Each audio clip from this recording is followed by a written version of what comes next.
Oke, assalamualaikum semuanya. Waalaikumsalam, Ibu. Selamat siang. Jadi sebelumnya mungkin perkenalan dulu kali ya. Nama Bapak Gamal, kalian bisa panggil Gamal. Ini kelas 12 kan? Iya Pak. Dan dari mana Pak? Guru baru ya, Pak? Dari Bogor. Dari Bogor. Guru baru ya, Pak? SMA mana, Pak? Dari mana, Pak? Yang kenal yang dari Sama, Bogor. Pak. Ini guru sementara ya? Oke, jadi Bapak bakal menjelasin tentang masalah dan solusi ketimpangan sosial serta pengumpulan data di lapangan. Jadi sebelumnya tujuan pembelajaran kita, kalian bakal tahu apa itu ketimpangan sosial dan cara solusinya juga, terus cara pengumpulan data di lapangannya. Gitu. Sebelumnya ada yang udah tahu belum apa itu ketimpangan sosial? Ada yang udah tahu belum? Apa? Ketidakseimbangan, betul. Ada lagi nggak? Aku. Apa? Betul. Gak adil. Nggak adil, betul.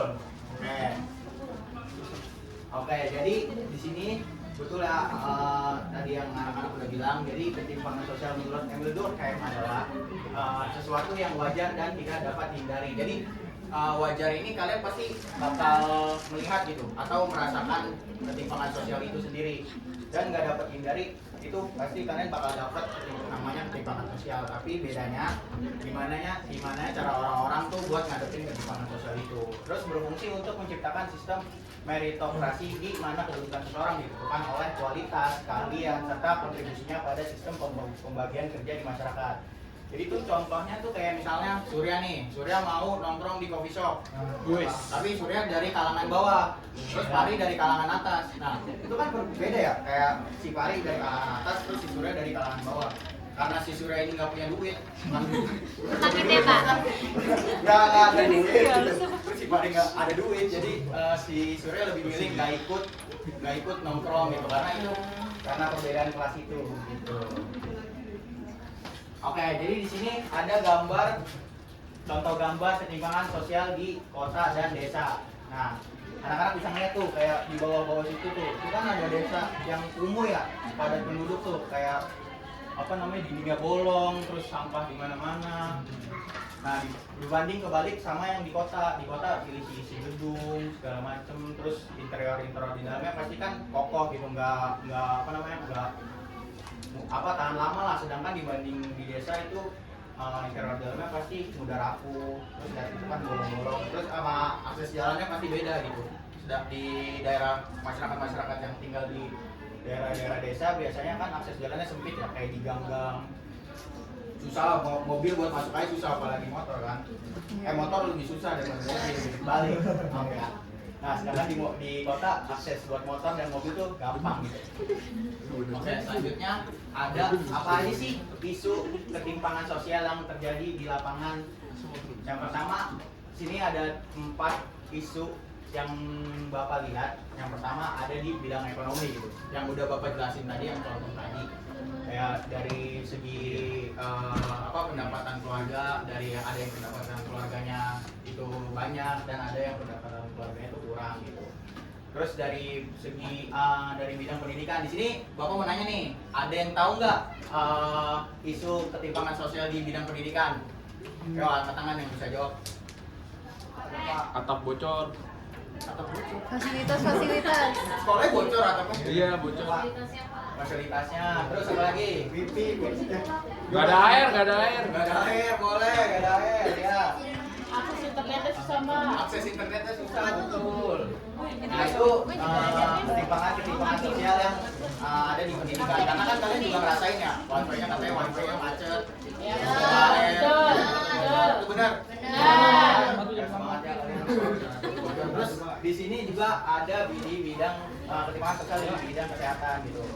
Jadi kalau di bidang kesehatan itu, kalau kita bisa lihat di daerah kota dan di desa itu nggak merata ya. Di daerah desa masyarakat desa tuh sering nggak dapat pelayanan kayak di kota-kota gitu.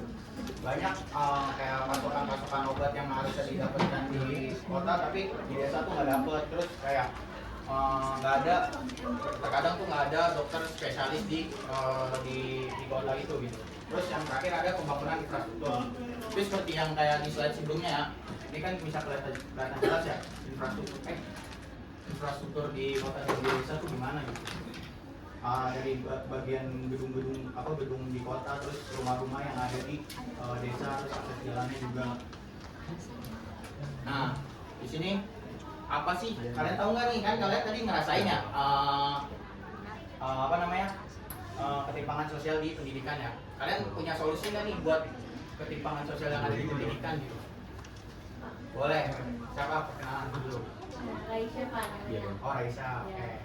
Nah, kalau menurut saya solusinya itu mungkin dari pemerintahnya itu bisa masang jaringan listrik atau internet yang cepat dan juga merata gitu Pak di setiap sekolah pedalaman. Oke. Ada lagi nggak yang mau jawab?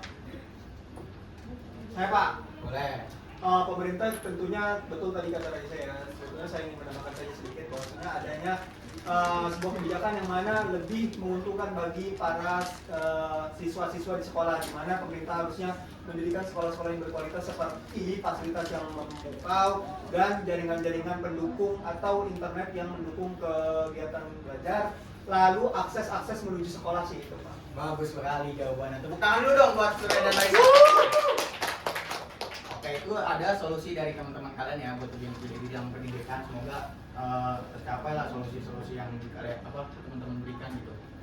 Terus ada nih, ini solusi dari Bapak nih di 3 bidang. Ada di bidang ekonomi, kesehatan, dan pembangunan infrastruktur.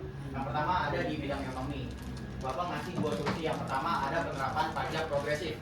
Ini maksudnya tuh jadi masyarakat golongan atas yang mempunyai aset kayak emas atau tanah banyak itu lebih banyak untuk bayar pajak gitu. Terus yang kedua ada pemberdayaan UMKM. Nah ini untuk masyarakat menengah ke bawah gitu. Jadi pemberdayaan UMKM ini maksudnya pemerintah harus menyiapkan satu tempat buat si UMKM ini berjualan gitu, dan pemerintah juga memberikan dana suntikan dengan bunga yang kecil agar UMKM atau masyarakat menengah ke bawah bisa berjualan. Terus yang kedua ada di bidang kesehatan. Solusi yang pertama ada penyebaran tenaga medis dan spesialis. Jadi maksudnya di sini lulusan dokter atau dokter biasa kayak dokter gigi atau dokter spesialis itu tuh harus mengabdi ke desa-desa gitu, agar warga masyarakat desa bisa merasakan apa yang dirasakan masyarakat kota. Terus yang kedua ada optimalisasi program jaminan kesehatan nasional atau BPJS. Jadi pemerintah tuh wajib meningkatkan BPJS atau memprioritaskan BPJS ini untuk masyarakat yang menengah ke bawah. Terus pemerintah juga wajib memantau rumah sakit atau puskesmas agar pelayanannya itu harus sama gitu dengan masyarakat yang berbayar secara mandiri dengan yang subsidi gitu. Terus yang solusi ketimpangan sosial di pembangunan infrastruktur tuh ada satu solusi, yaitu optimalisasi dana desa. Jadi optimalisasi dana desa ini, jadi pemerintah harus menyuntikkan dana ke desa yang terpinggirkan, kayak membuat jalan, jembatan, terus penyuluhan tentang pertanian dan peternakan yang ada di desa agar hasilnya tuh menjadi optimal gitu. Oke, di sini apakah murid-murid di sini udah paham ketimpangan ini beneran terjadi nggak di lingkungan kalian gitu? Paham. Nggak beneran terjadi gitu? Terjadi nggak? Bener terjadi Pak. Paham nih. Temennya masih ada yang ini nih, masih ada yang nggak dengerin. Berarti kalian kayak Bapak kasih tugas ya? Ya. Sorry ya. Itu temennya nggak mau tuh. Jadi di sini satu kelas ini ada berapa orang? 700. 34 Pak, 34. 34 atau 50? 34. 34. Oh 34. Udah, kalian berarti bagi kelompok. Setelah kalian berapa kelompok? 34. Terserah kalian lah berapa kelompok, yang penting kalian kerjain tugas saya gitu. Nah, tugasnya tuh kalian observasi ketimpangan sosial yang ada di masyarakat gitu. Biar agar membuktikan kalau misalnya ketimpangan ini beneran terjadi gitu di Indonesia. Nah, cara pengumpulan datanya kan saya belum kasih tahu ya. Nih, ada 2 cara pengumpulan datanya. Data secara kuantitatif dan kualitatif. Kalau yang kuantitatif itu kalian bisa nyebar kuesioner. Kayak isi kuesioner itu apa? Isi kuesioner itu kayak nama target yang kalian tuju, terus jenis kelamin, umur, dan pertanyaan-pertanyaan sesuai ketimpangan sosial yang kalian ambil gitu. Terus yang kedua ada data kualitatif. Data kualitatif ini kalian wawancara secara langsung gitu. Jadi kalian nyari dulu nih target yang kalian pengen tuju gitu. Kalau misalnya udah, kalian bakal wawancara secara langsung dan sesuai pertanyaan ketimpangan sosial yang kalian ambil gitu. Mau deadline-nya mau kapan? Tahun depan, Pak, 2 bulan. Tahun depan, Pak. Lama. Minggu depan ya deadline-nya, minggu depan. Kalau kalian ngerjain, kalian nggak boleh masuk kelas saya selamanya. Senang sama senang, Pak. Udah deadline-nya, pokoknya besok kalian udah harus kumpulin. Besok.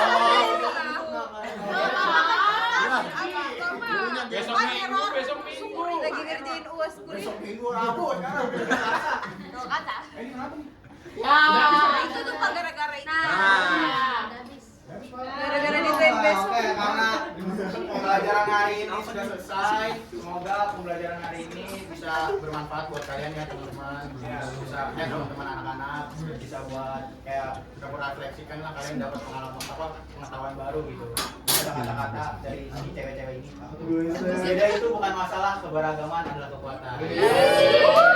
Acik tuh. Oke, ini aja apa namanya pemaparan dari Bapak. Terima kasih ya semuanya. Assalamualaikum warahmatullahi wabarakatuh. Waalaikumsalam.